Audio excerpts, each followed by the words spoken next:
name is Dave Farber. I'm the ESL coordinator here at Covenant Church in Galesburg.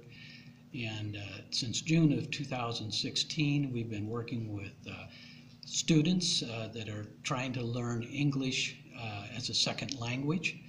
And there's been the most rewarding part of doing this is to see them grow, see them come in where they can hardly speak one word of English, and as they grow and they can learn to express themselves, and to see their joy when they figure it out.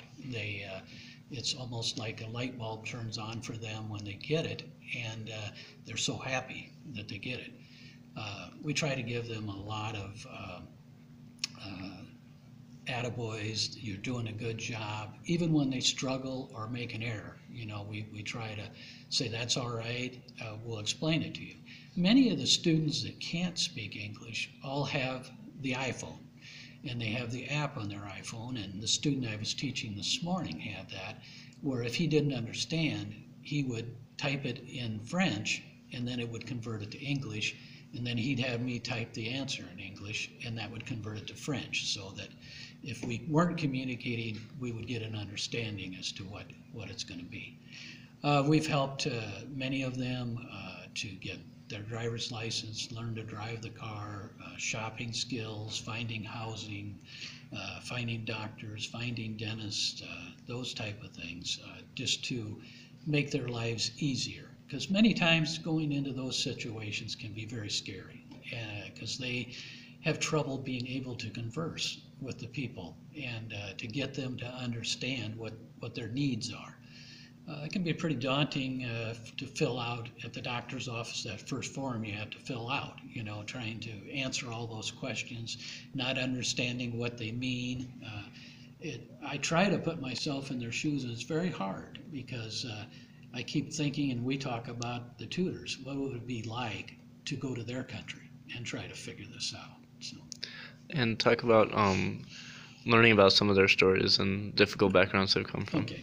Yeah, and as we've got to know the students, they'll tell us about their families. Most times the families and the children are left behind in Congo or whatever country they're from. And we also learn about the plight of many of the people in these situations.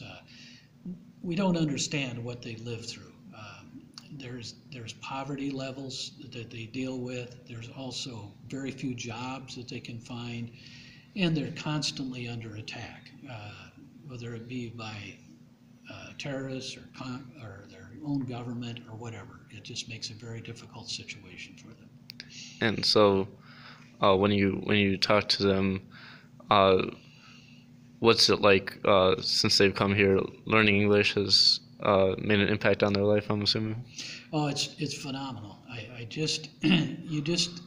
You can't even imagine the difference it makes when they learn the English language and they start to be able to do things. They're so proud. Bryce, one of our students, came in and had his driver's license, and he had to run to every table and show everybody that he got it. You know, he was so proud of getting that driver's license.